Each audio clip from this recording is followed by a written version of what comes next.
घरगुती चटणी करायची, नोकरी व्यवसायातून वेळ नाही, मग स्वाद मसालेमध्ये या. चवीला चटणी कशी हवी ते सांगा.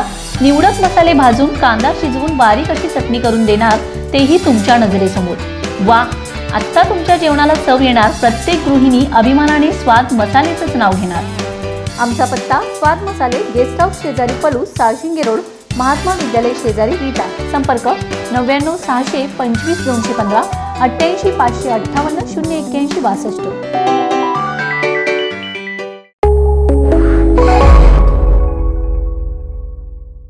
नमस्कार, मी मयुरी आणि आपण पाहत आहात 7 स्टार न्यूज. माननीय राज्यपालांच्या अभिभाषणावरती माझे विचार व्यक्त करण्यासाठी मी या ठिकाणी उभा आहे. सर्वप्रथम मला बोलण्याची संधी दिल्याबद्दल मी आदरणीय अध्यक्ष महोदयांचं या ठिकाणी खूप खूप धन्यवाद व्यक्त करतो.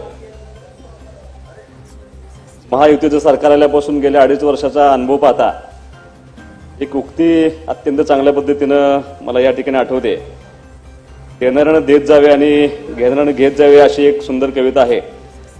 आणि माझ्या खानापूर विधानसभा मतदारसंघाच्या बाबतीमध्ये मी जो अनुभव घेतला ते असा आहे की गेल्या 2.5 वर्षामध्ये मी या शासनाला जे जे मागितले ते सगळं या शासनाला देण्याचा प्रयत्न केला. त्याबद्दल मी या सरकारचं मनापासून या ठिकाणी आभार मानतो. अत्यंत असं नसतंय, आपल्याला लोकांनी त्यासाठी निवडून दिली तर मागण्यासाठी. दुष्काळी असणाऱ्या या माझ्या मतदारसंघाला आशिया खंडातल्या सगळ्यात मोठ्या लिफ्ट इरिगेशन टेंबू योजनेचं पाणी हे जे असत्य वाटत होतं ते सत्यात उतरण्यासाठी या शासनानं या मतदारसंघाला खूप मोठी मदत केलेली आहे. अध्यक्ष महोदय, एखाद्या मतदारसंघाचा विकास कसा झालाय, त्या परिसराचा विकास कसा झाला हे बघायचं असेल तर त्या भागातल्या रस्त्यांचं खरं जर काम चांगलं असेल तर तो आरसा आपल्या मतदारसंघाचा असतो. आणि मला सांगायला अभिमान वाटतोय की या पाण्याच्या कामाबरोबर माझ्या मतदारसंघामध्ये रस्त्यांचं खूप मोठं काम या ठिकाणी झाले आणि मला त्यानिमित्ताने या शासनाचं या ठिकाणी अभिनंदन करायचं आहे. अध्यक्ष महोदय, एक वेगळ्या विषयावरती मी आज या ठिकाणी बोलणार आहे. एक राज्य सरकारचा महत्वाकांक्षी शक्तीपीठ महामार्गाचा प्रकल्प आदरणीय मुख्यमंत्री महोदयांनी जाहीर केला आहे आणि त्याबद्दल राज्याच्या अनेक ठिकाणी मतमतांतर आज काही सदस्यांनी या ठिकाणी व्यक्त केलेत. आमच्या सांगली कोल्हापूर परिसरात देखील शासनानं जो मार्ग आखला गेलाय त्याला काही ठिकाणी विरोध होत असताना मी एक बदल त्या ठिकाणी अंशतः बदल करण्याची विनंती आणि अलाइनमेंट चेंज करून देण्याची विनंती तुमच्या माध्यमातून मी या सरकारला करतोय. पंढरपूर पासून दिगंजीला जर अध्यक्ष माझ्या मतदारसंघामध्ये आलो तर दिगंजीपासून जवळूनच खरसुंडी येथे सिद्धनाथ मंदिर हे पश्चिम महाराष्ट्रातलं सगळ्यात मोठं मंदिर, भाविकांचं श्रद्धास्थान आहे. त्याच रोडला पुढे करगिनीला जर आपण गेलो तर श्री प्रभू रामांचं मंदिर या रोडवरती त्या ठिकाणी आहे. आणि नुकत्याच पार पडलेल्या अखिल भारतीय मराठी साहित्य संमेलनामध्ये माननीय पंतप्रधान नरेंद्रजी मोदी साहेबांनी गीत रामायण दिलेलं जो उल्लेख केलाय त्या आदरणीय गदिमा माडगुळकरांचा आदराने उल्लेख केला. त्या गदिमांची जन्मभूमी सुद्धा त्याच मार्गावरती पुढे आहे. पुढे शुकमुनींच्या पदस्पर्शाने पावन झालेली शुक्राचार्य याच महामार्गालगत येतो. आणि राज्यात अनावधानाने काही ठिकाणी मंदिर असेल असे वेताळ गुरूंचं एक मोठं मंदिर आमच्या त्या रोडवरती आहे. अगस्ती मुनींचं मंदिर सुद्धा त्याच रोडवरती आहे. आणि तसंच पुढे गेला तर नवनाथांपैकी एक रेवणनाथ हे रेणावीमध्ये माझ्या मतदारसंघामध्ये त्या रोडवरती येतं.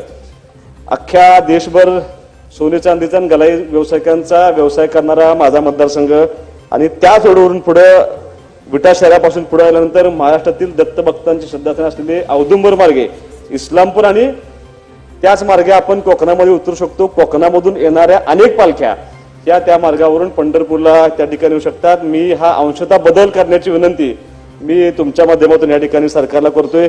शक्तीपीठ बरोबर ह्या माझ्या मतदारसंघामधून हा भक्तीपीठ मार्ग होईल आणि मला असं वाटतं की त्या भक्तीपीठ शक्तीपीठाला आणि त्या या मार्गाला कोणाचा शक्यतो त्या ठिकाणी विरोध होणार नाही.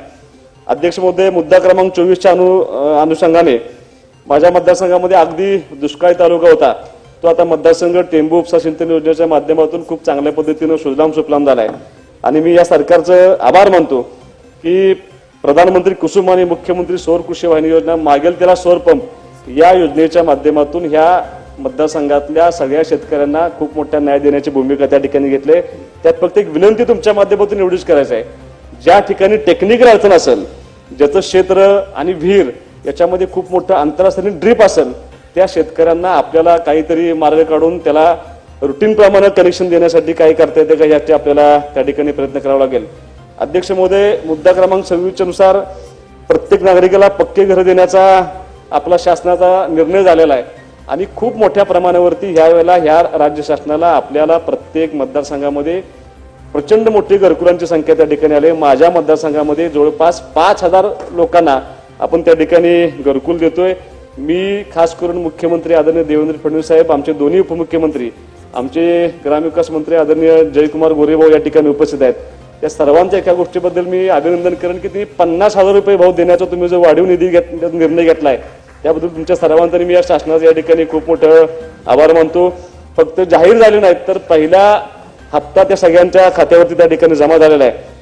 मुद्दा क्रमांक 27 हिशोबानं अनुषंगाने अध्यक्ष महोदय, माझ्या मतदारसंघातील जवळपास 54 गावांचा डोंगरी भागामध्ये त्या ठिकाणी समावेश झालेला आहे आणि खूप चांगल्या पद्धतीच्या योजना त्या 54 गावामध्ये या शासनाच्या माध्यमातून चालू आहे. मी आपल्या माध्यमातून मी तुम्हाला एवढंच विनंती करणार आहे की काही गावं माझ्या तालुक्यातले असे आहेत: जखीनवाडी, गोरेवाडी, दोंडगेवाडी, शेंडगेवाडी, करंजे, सुलतानगादे, भांबर्डे, पोसवाडी, मोही, रामनगर, आटपाडी तालुक्यामधील खरसुंडी, काळेवाडी, निंबोडे, पडळकरवाडी, कुरुंदवाडी आणि झरे या गावांचा तुमच्या माध्यमातून शासनाला माझी विनंती आहे की ह्याही गावांचा डोंगरी भागामध्ये त्या ठिकाणी समावेश व्हावा अशी माझी विनंती आहे. 2 मिनिटांमध्ये अध्यक्ष महोदय मी या ठिकाणी संपवतोय. अध्यक्ष महोदय, कृषी उत्पन्न बाजार समिती प्रत्येक तालुक्याला असावी हा एक खूप चांगला निर्णय शासनाने घेतलाय. कारण मी खानापूर तालुका आणि कडेगाव तालुका ह्या दोघांची संयुक्त आमची मार्केट कमिटी आहे आणि आटपाडी आणि खानापूर ही दोन्ही मार्केट कमिटी अत्यंत चांगल्या पद्धतीनं त्या ठिकाणी काम करतायत. मी एक विनंती तुमच्या माध्यमातून एवढीच करणार आहे की आता भविष्यामध्ये आम्ही प्रस्ताव देऊ त्यावेळेला कडेगाव ही मार्केट कमिटी खानापूर तालुक्यापासून जर वेगळी झाली तर दोघांनी त्या तालुक्यांना खूप मोठा फायदा होईल. अध्यक्ष महोदय, मुद्दा क्रमांक 57च्या अनुषंगाने मला शेवटचा मुद्दा मी अध्यक्ष महोदय या ठिकाणी मांडतोय. माझ्या मतदारसंघातील सचिन खिलारी हा युवकानं पॅराऑलिम्पिकमध्ये भारताला गोळाफेकमध्ये पहिल्यांदा त्या ठिकाणी पदक मिळवून दिलं. मला असं वाटतं की ग्रामीण भागातल्या मुलांच्या मध्ये, युवकांच्या मध्ये ती क्षमता आहे आणि ती क्षमता आपल्याला जर हेरता आली तर भविष्यामध्ये निश्चितपणे आपल्याला प्रचंड पदकांची संख्या ह्या ग्रामीण भागातल्या मुलांच्या मार्फत त्या ठिकाणी मिळवता येईल. अनेक पैलवान आमच्या भागामध्ये त्या ठिकाणी आहेत. अनेक खो खो, कबड्डी सारखे राष्ट्रीय खेळाडू सुद्धा माझ्या मतदारसंघामध्ये आहेत. आपल्या मार्फत मी राज्य शासनाला फक्त एवढीच विनंती करणार आहे की आमची जी क्रीडा संकुल आहेत त्या क्रीडा संकुलाला भरघोस असा निधी त्या ठिकाणी यावा आणि ह्या भागातल्या खेळाडूंना आम्हाला त्या ठिकाणी न्याय देण्याची भूमिका तुम्ही घ्यावी अशी या ठिकाणी विनंती करतो.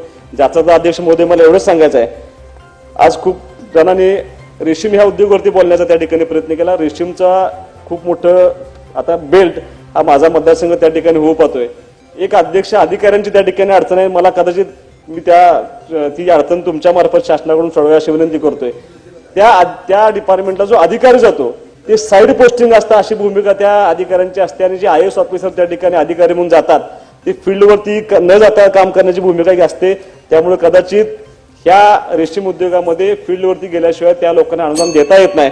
तर माझी तुम्हाला विनंती आहे की त्या क्षेत्रामध्ये काहीतरी नियोजन करून आपल्याला या अधिकाऱ्यांच्या मानसिकतेमध्ये बदल करावा लागेल किंवा फील्डवरती जाणाऱ्या अधिकाऱ्यांची त्या ठिकाणी नियुक्ती करावी लागेल जेणेकरून हा शेतकऱ्यांना त्या ठिकाणी निश्चितपणे फायदा होईल. मी या ठिकाणी माननीय राज्यपालांच्या अभिभाषणाला या ठिकाणी समर्थन करतो. मी माझ्या मतदारसंघाच्या वतीनं ह्या शासनाचं या ठिकाणी मनापासून ठिकाणी अभिनंदन करतो आणि तुम्ही सन्माननीय मला सदस्य बोलण्याची संधी दिल्याबद्दल आभार अभिजित मानतो. पाटील.